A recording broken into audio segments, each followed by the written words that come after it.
제가 등산을 그리 좋아하는 건 아닌데 국내의 대표적인 산은 다 등반을 해봤습니다.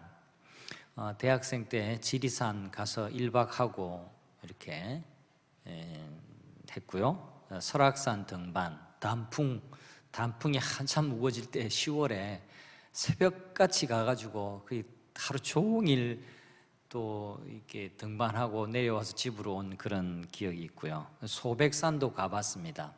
겨울산. 그 다음에 한라산 등반을 해봤습니다. 한라산 등반은 제가 두 번 했군요. 네. 한라산 등반한 그림을 한번 보여드릴까 싶습니다. 네, 저희 가족이고요. 오른쪽이 한라산 설산의 모습입니다. 이 제일 꼭대기에 한라산은 뾰족하지 않고요. 한라산은 이렇게 평평해요. 그래서 한라산 정상 윗새 오름이라고 그러죠. 위에 새 오름, 작은 언덕이 있어서 윗새 오름이라 그렇게 합니다. 좋은 걸 보고 와 좋다 이 감탄이 좀 나와야 되는데 너무 재미없게 그냥 앉아 계셔가지고 와 이쁘다 이거 속으로 그렇게 생각하고 계세요? 네. 여러분 겨울에 이 시즌이에요. 한번 제주도 한번 가시고 한라산 등반 꼭 한번 해보시면 좋을 것 같아요. 이 따뜻한 남쪽 나라 살고 계시는 분이 겨울산 한 번도 안 가보셨죠? 겨울산 너무너무 이뻐요. 물론 가면요 겨울산은 그냥 올라가면 안 돼요. 밑에 톱니바퀴 같은 아이젠이라는 걸 끼고 가야 되는데 따로 준비 물품은 있어요. 근데 5년 전에 제가 저희 가족들을 데리고 왔는데 쉽지는 않았어요. 제가 데리고 갔다가 머리 띠껴 죽을 뻔했습니다. 왜 이런 데를 데리고 왔냐고. 목숨이 간당간당했지만 저렇게 또 아름다운 풍경이 펼쳐지니까 또 살아났습니다. 아무튼 여러분에게도 이 한라산 등반 꼭 한번 해보시라고. 따뜻한 남쪽 나라 분들은 이 아름다움을 잘 이해를 못해요. 아무튼 그래요. 등반의 용어 가운데 정식 용어는 아니지만요 등반하는 사람들 사이에 사용하는 용어 중에 알바라는 말이 있습니다. 다른 길로 갔을 때 이제 산에 길들이 막 있고 있잖아요. 또 높은 산은 또 길이 아닌 게 또 길처럼 보이기도 해요. 그런데 다른 길로 갔을 때에 지도상의 바른 지점으로 되돌아오는 산행을 산꾼들의 언어로 알바 산행이라고 그럽니다. 아마도 이 알바 산행, 왜 그런데 알바라고 붙였을까? 쉽게 이야기하면 길을 잘못 들어간 거예요. 길이 아닌 곳을 갔을 때는 어떻게 해야 되죠? 다시 와야죠. 이게 지금 알바 산행길로 터쳐버들었다 이렇게 말하는 겁니다. 왜 알바라고 그럴까? 정답은 없습니다만 제가 쭉 공부해 보니까 아마도 제대로 된 길을 가는 것이 본업이라고 이제 말하고 잘못된 길이 잠시 몸담은 아르바이트라는 뜻에서 그냥 알바 이렇게 등산인들은 그렇게 부른다고 그렇게 얘기들을 합니다. 이 알바 산행이 등산인들에게는 이 공포의 대상입니다. 특히 산을 넘어가 버리는 종주 여행을 하면 어떻게든 넘어가 가지고 막 이렇게 내려가 버리면 되니까 괜찮은데 이 원점 회귀, 그러니까 차를 타 가지고 가서 돌아서 차로 와 가지고 집으로 와야 되는데 이게 이제 원점 회귀 산행이거든요. 근데 원점 회귀 산행을 갔다가 길을 잃어버리면 어디로 가야 될지 모르니까 굉장히 고생을 하고 어떨 때는 조난을 당하는 경우가 있기도 합니다. 알바 산행에 접어들지 않기 위해서는 어떻게 해야 하냐면 산길에 대해서 확신이 조금이라도 흔들리면 이 길이 좀 이상하다, 이 길 맞을까? 라는 생각이 들면 빨리 제자리로, 그러니까 갈라지기 전으로 와서 다시 지도를 펴보든지 길 안내 표지판을 봐야 됩니다. 근데 여러분 중에 이런 경험이 있을지 모르겠어요. 저도 저희 아내 데리고 낮은 산 이렇게 가보면 이 길이 만들다가 없어진 데가 있고 막 그래요. 그래가지고 혼난 적도 있습니다. 아무튼 뭔가 미심쩍을 때는 다시 되돌아와야 돼요. 내가 제대로 길을 가고 있는지 확인해야 합니다. 수시로 지도와 나침반을 꺼내서 확인하는 습관을 길러야 뜻하지 않는 알바 산행을 막을 수가 있습니다. 세겜에서 벌어진 끔찍한 일을 오전에 살폈는데요, 머물지 말아야 할 곳에서 벌어진 불행을 그는 경험을 했습니다. 야곱은 20년 동안이나 고생하면서 일구어 놓은 재산과 가족인데 이제는 미래를 장담할 수 없게 되어졌습니다.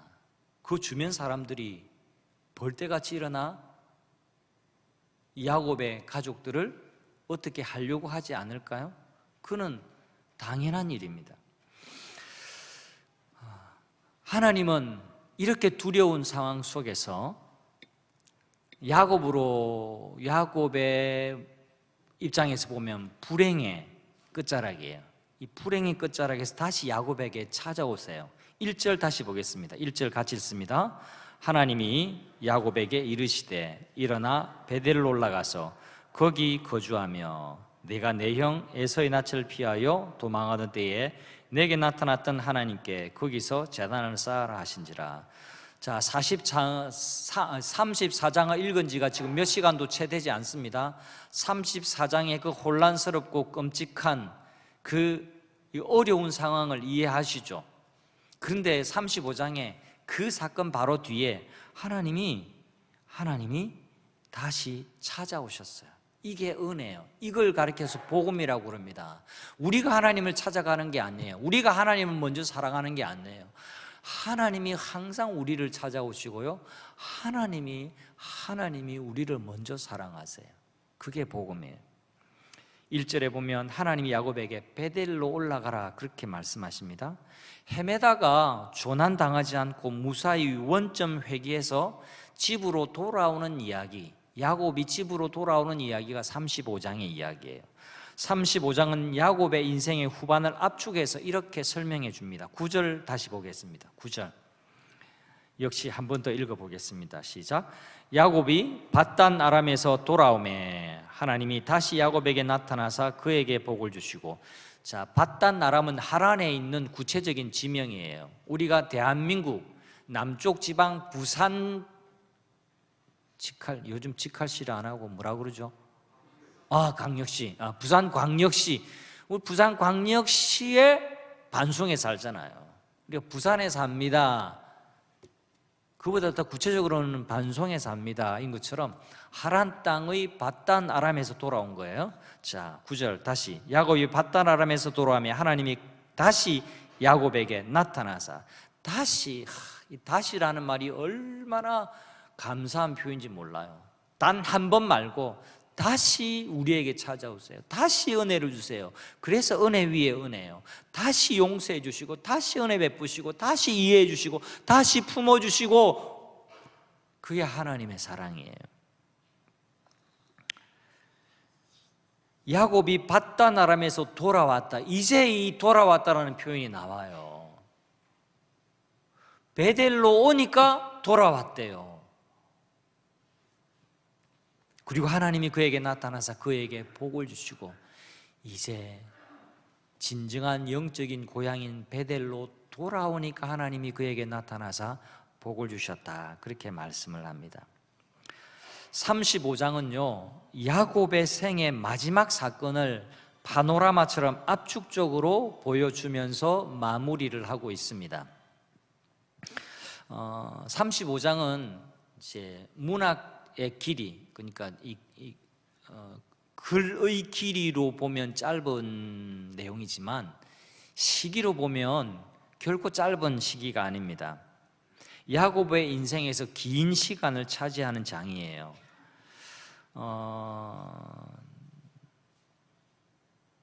시간에 가니까 좀 넘어가 봅시다. 때로는 제가 생략을 하겠습니다. 그러니까 1, 2년에 일어난 게 아니라 한 40여 년 동안의 일들을 압축해서 설명하는 것이 35장의 내용이다, 이렇게 생각하시면 됩니다. 자, 드디어 베델로 돌아왔습니다. 하나님의 품이 고향이에요. 우리 성도에게 고향이란 무언가? 오늘 고향으로 오신 분이 오전에 몇 분 계셨다고, 저도 계실 거라고는 짐작했는데 계셨다고 하더라고요. 고향으로, 부모님 뵈러. 우리 성도에게 진정한 고향은 하나님의 품이에요. 하나님의 품에 안길 때 우리는 진정한 고향의 느낌을 가지게 되는 거예요.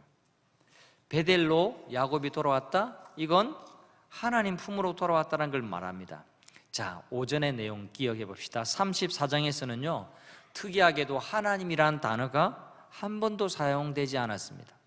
근데 35장에는요 처음부터 하나님이 등장하시고 하나님이란 단어가 정말 많이 나와요. 읽어보세요. 야곱의 인생의 큰 변화입니다. 그러니까 내 인생에 하나님을 생략했을 때는 끔찍한 일들이 벌어지지만 하나님의 품으로 진정한 영적인 고향으로 돌아왔을 때에 내 인생에 하나님이 얼마나 많이 차지하고 있는지를 몰라요. 이게 34장과 35장 이렇게 대비되는 거예요. 이렇게 이제 야곱의 인생에서 주도권을 하나님이 쥐고 계시고 하나님이 인생의 참 주인이 되셨다는 것을 성경의 기록 자체가 우리에게 보여주고 있는 겁니다. 성도 여러분, 내 인생의 스토리는 어떤지 한번 생각해 보실까요? 하나님을 빼놓고도 설명할 것이 많은 인생은요 베델에 아직 도착하지 못한 인생이에요. 하나님을 빼놓고도 뭔가 인생 스토리를 만들어낼 수 있다고 생각하면 이 산행에 비교해보면 알바예요. 알바. 길을 잘못 들었다라는 겁니다. 다시 왔던 길로 돌아가는 수고가 있더라도 그때는 돌아가는 것이 사는 길이에요. 하나님 품으로 돌아가는 것이 내 인생의 방향을 바로 잡는 것이에요. 야곱의 마지막 인생의 후반부에서 보여주는 삶의 메시지가 35장의 내용입니다. 하나님은 다시 야곱의 이름을 이스라엘이라고 불러줍니다. 10절 말씀, 하나님이 그에게 이르시되 내 이름이 야곱이지만은 내 이름을 다시는 야곱이라 부르지 않겠고 이스라엘이 내 이름이 되리라 하시고 그가 그의 이름을 이스라엘이라 부르시고 그렇게 말합니다.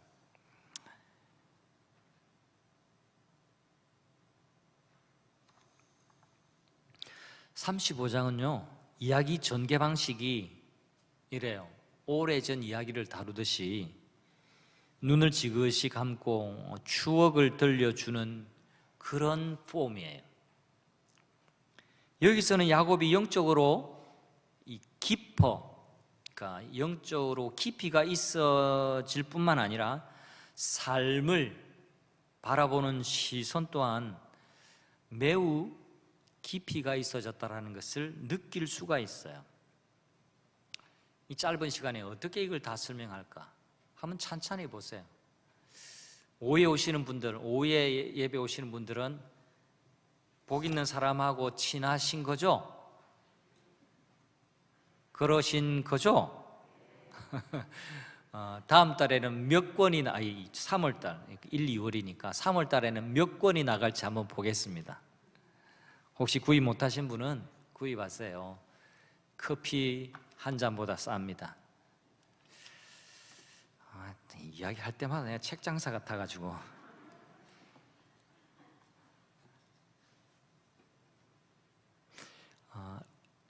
오늘 15절까지 읽지는 않았는데 내용은 제가 35장 전체를 설교합니다. 그 뒷이야기 뒤에 보면 야곱에게 이 긴 세월 동안 어떤 일이 벌어지냐니까 많은 일들이 있습니다. 그 중에 하나만 오늘 제가 결론적으로 야곱이 어떻게 변화되었는지를 예시해 주는 사건으로 한번 여러분들과 생각을 나누고자 합니다. 야곱의 사랑하던 여인이 누구였죠? 라헬이었죠. 그런데 미인 방명일까요? 이 4명의 아내 가운데 누가 제일 먼저 죽습니까? 라헬이 먼저 죽어요. 그죠? 라헬이 산고 끝에 아들을 낳다가 죽습니다.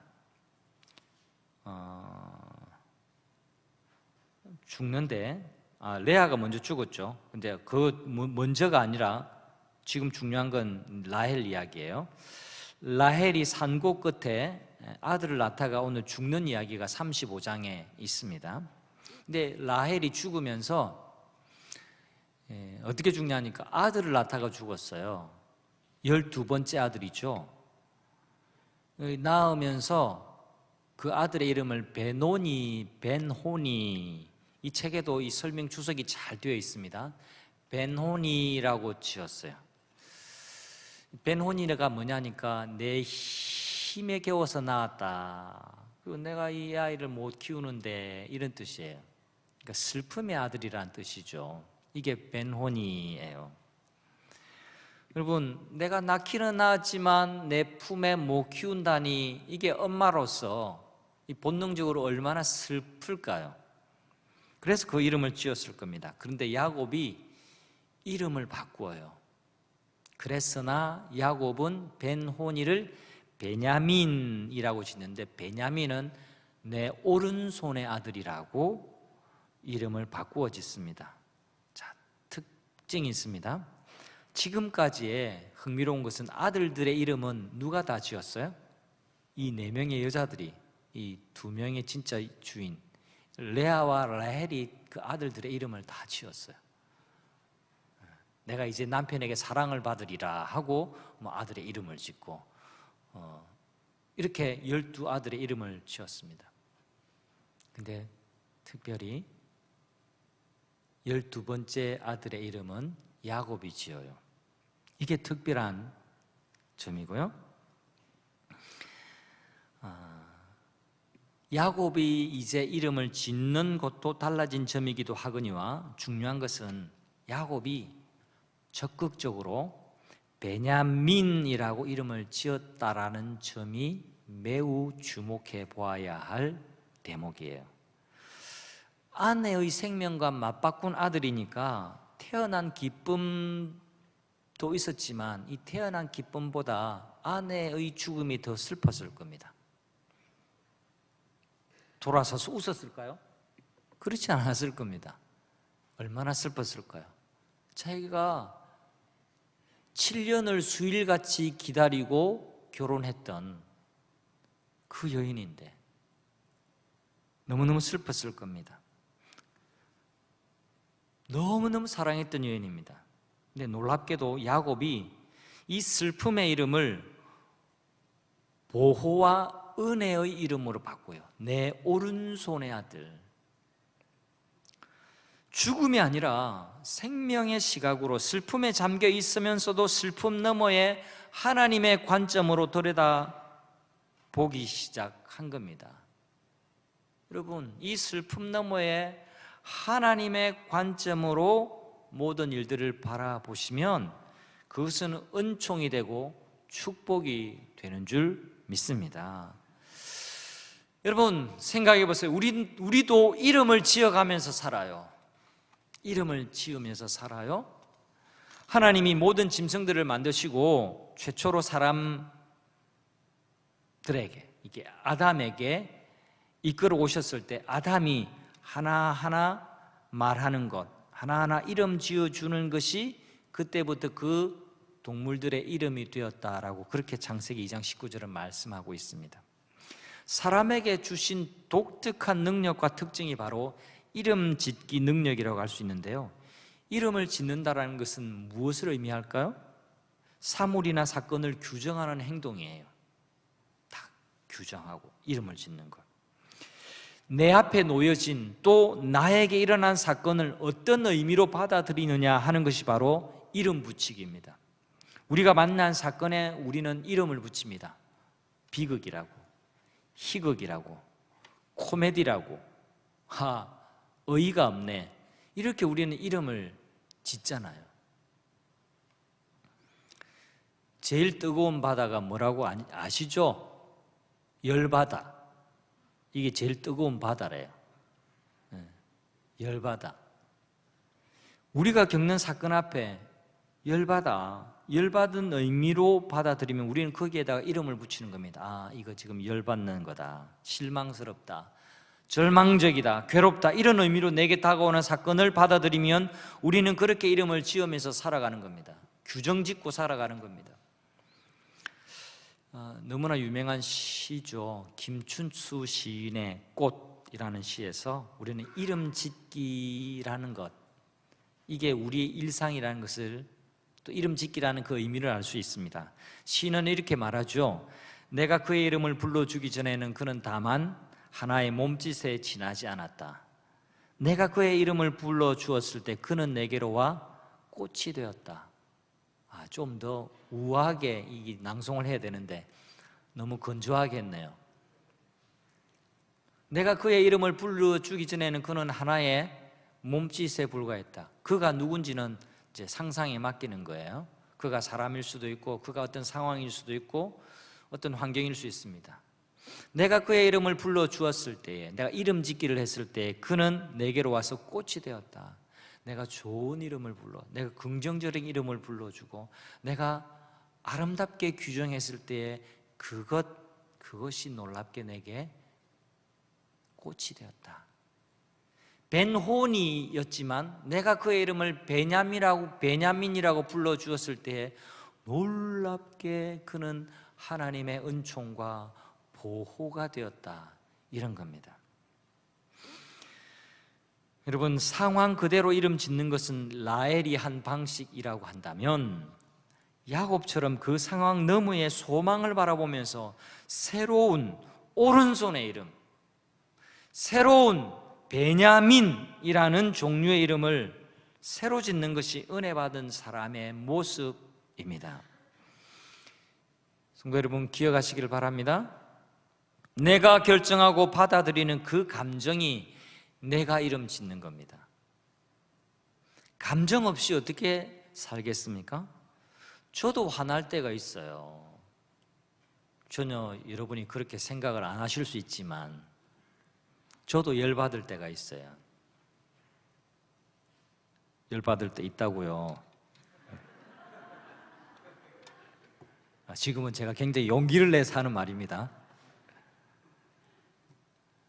저도 화가 날 때도 있고, 저도 굉장히 마음이 힘들 때도 있고, 낙심이 될 때도 있어요. 사람마다 다 있어요.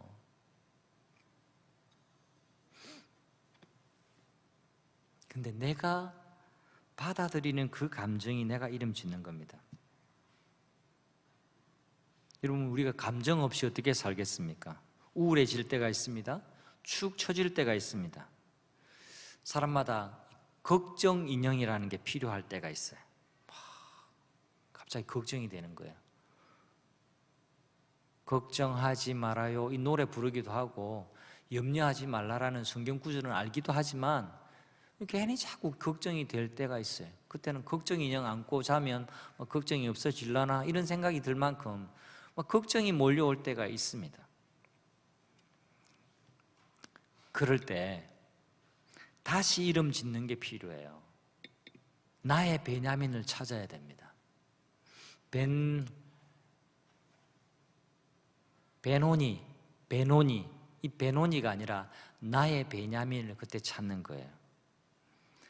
연약한 모습을 여전히 가진 야곱이지만 이 대목에서는 멋진 모습이에요.